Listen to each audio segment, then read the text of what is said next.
नमस्कार.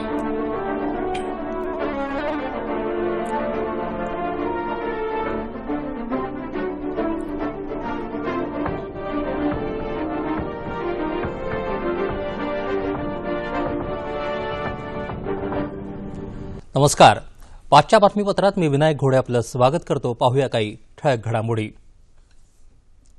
जेएनयू मधल्या देशविरोधी घोषणा आणि हैदराबाद इथल्या रोहित वेमुला आत्महत्या प्रकरणाचे पडसाद आज संसदेत उमटले. लोकसभेत या प्रश्नावर दुपारी चर्चा सुरू झाल्यावर सत्ताधारी आणि विरोधकांनी आपापले मुद्दे सभागृहात मांडले. काँग्रेस खासदार ज्योतिरादित्य शिंदे यांनी जेएनयू प्रकरणी सरकारला जबाबदार धरलं, तर भाजपा खासदार अनुराग सिंह ठाकूर यांनी भाजपाच्या भूमिकेचं समर्थन केलं. कोणत्याही परिस्थितीत देशाचे तुकडे होऊ देणार नाही असं त्यांनी स्पष्ट केलं. राज्यसभेतही हा मुद्दा आज गाजला. बसपाच्या खासदार मायावती यांनी हा अत्यंत गंभीर विषय असून रालोआ सरकारच्या काळात दलितांवर अत्याचाराच्या घटना वाढल्याचा आरोप केला. सरकार राष्ट्रीय स्वयंसेवक संघाची विचारधारा लादण्याचा प्रयत्न करत आहे असा आरोपही त्यांनी केला. विरोधकांनी या प्रकरणी सतत गदारोळ केल्यानं तसंच दोन्ही बाजूंकडून घोषणा झाल्यानं सभागृहाचं कामकाज वारंवार तहकूब होत नंतर दिवसभरासाठी तहकूब झालं. दिल्लीच्या जवाहरलाल नेहरू विद्यापीठात केलेल्या घोषणाबाजी प्रकरणी देशद्रोहाचा आरोप असलेल्या कन्हैया कुमारच्या जामीन अर्जावरची सुनावणी 29 फेब्रुवारीपर्यंत राखून ठेवण्यात आली आहे. देशद्रोहाचा आरोप असलेल्या 5 फरार विद्यार्थ्यांपैकी उमर खालिद आणि अनिर्बंध भट्टाचार्य या दोघांनीही काल रात्री उशिरा पोलिसांकडे शरणागती पत्करली. या दोघांची चौकशी होईपर्यंत कन्हैया कुमारच्या कोठडीची मागणी दिल्ली पोलिसांनी आज न्यायालयात केली. यावर न्यायालयानं सुनावणी राखून ठेवली आहे.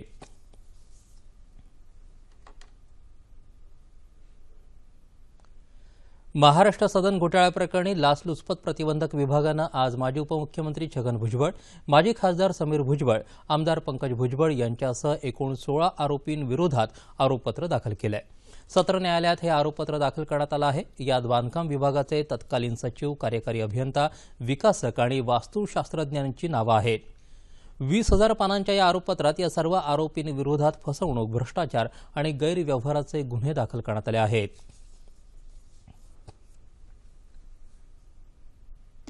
नेपाळमध्ये आज सकाळी एक लहान विमान कोसळून झालेल्या घुमसोमकडे जाणाऱ्या या विमानाचा पोखराहून उड्डाण केल्यानंतर लगेचच 10 मिनिटात संपर्क खंडित झाला आणि ते दुर्गम भागात कोसळलं. खराब हवामानामुळे हे विमान कोसळल्याची शक्यता व्यक्त केली जात आहे.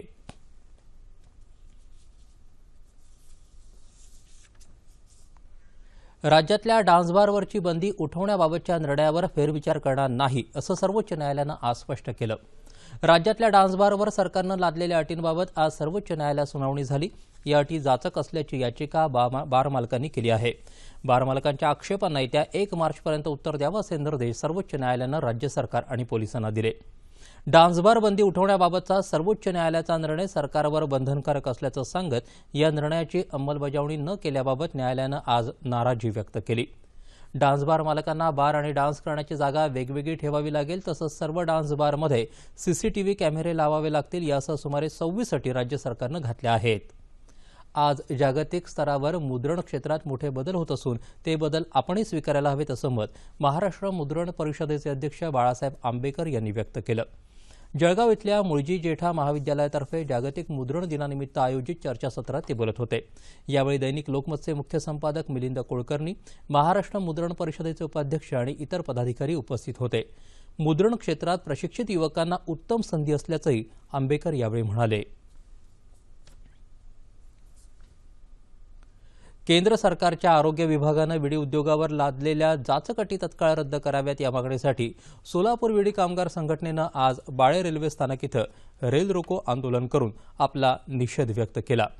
नागरिकांच्या आरोग्याच्या हितासाठी विडी मंडळाच्या वेष्टनावरती ठळकपणे कर्करोगाच्या सावधानतेचा इशारा छापणं बंधनकारक करण्यात आलं आहे. तसंच धूम्रपान कायद्यातून विडी उद्योगाला वगळण्यात यावं या मागणीसाठी गेल्या 8 दिवसांपासून सोलापूर जिल्ह्यातल्या विडी कामगारांनी संप पुकारला आहे.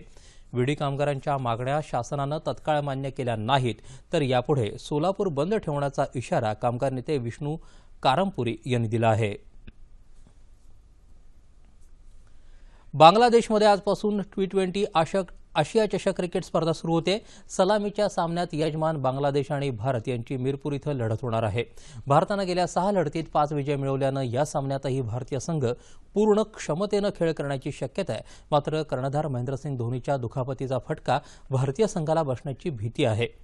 त्यातच यापूर्वी बांगलादेशच्या संघानं भारतीय संघासमोर मोठं आव्हान निर्माण केलं होतं, त्यामुळे आजचा सामनाही चुरशीचा होण्याची अपेक्षा व्यक्त केली जात आहे। याबरोबरच हे बातमीपत्र संपलं। पुन्हा भेटूया संध्याकाळी 7 वाजता आपल्या सह्याद्री वाहिनीवर। नमस्कार।